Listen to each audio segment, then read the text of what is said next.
तो आज हम शिव पुराण की एक बहुत ही दिलचस्प और महत्वपूर्ण कहानी में उतरने वाले हैं।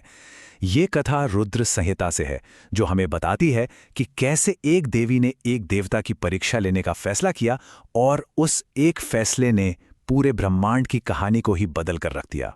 सोचिए, क्या होता है जब अविश्वास का एक छोटा सा पल जन्म लेता है। आज की हमारी पूरी कहानी इसी एक सवाल के इर्द गिर्द घूमती है। एक ऐसा फैसला जिसके परिणाम बहुत दूर तक जाने वाले थे। चलिए इस कहानी की गहराइयों में उतरते हैं।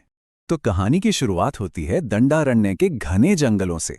भगवान शिव और देवी सती यूं ही घूम रहे थे और तभी उनकी नजर एक ऐसे नजारे पर पड़ती है जिसने सब कुछ हमेशा के लिए बदल दिया। जरा सोचकर देखिए वो मंजर।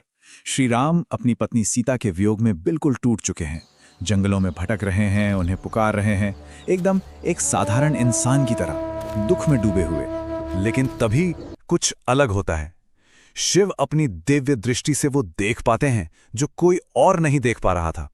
वो राम के इस मानवीय दुख के पार देखते हैं और फौरन पहचान जाते हैं कि ये तो स्वयं भगवान विष्णु के अवतार हैं, और वो उन्हें श्रद्धा से प्रणाम करते हैं। और बस यहीं से कहानी का असली मोड़ शुरू होता है। सती ये सब देखकर हैरान है। उनके मन में एक सवाल उठता है, ये कैसे हो सकता है? एक इंसान जो अपनी पत्नी के लिए इस तरह विलाप कर रहा है, वो भगवान कैसे हो सकता है, जिनकी पूजा खुद मेरे पति देवाधिदेव महादेव कर रहे हैं? तो यहां पर देखिए, दो बिल्कुल अलग नजरिए हैं।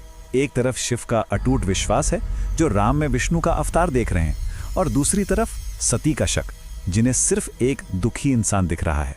ये दिव्य और लौकिक का एक टकराव था। अब शिव तो सब जानते थे। उन्होंने सती के मन का संदेह पढ़ लिया और उन्होंने कहा, ठीक है, अगर तुम्हें यकीन नहीं हो रहा तो जाओ और खुद ही सच का पता लगा लो। जाओ और श्री राम की परीक्षा ले लो। तो सती ने क्या किया, उन्होंने एक प्लान बनाया। सोचा कि मैं सीता का ही रूप धरकर राम के सामने जाती हूं। अगर वो सच में भगवान हुए तो मुझे फौरन पहचान लेंगे। प्लान तो सीधा सा था, लेकिन यही प्लान आगे चलकर सब कुछ बदलने वाला था। तो अब सती अपनी योजना पर काम करने के लिए निकल पड़ी। शायद ये शिव की ही कोई माया थी, लेकिन वो उस पल की तरफ बढ़ रही थीं जहां सच सामने आने वाला था। उन्होंने सीता का रूप धरा और ठीक उसी रास्ते पर जाकर खड़ी हो गईं जहां से श्री राम आ रहे थे।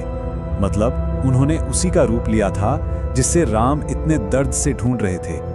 और फिर वो पल आया। श्री राम ने जैसे ही उन्हें देखा, वो मुस्कुराए। उन्होंने एक ही पल में उनका भेद जान लिया और कहा, हे देवी सती, मैं आपको प्रणाम करता हूं। आप यहां अकेली क्यों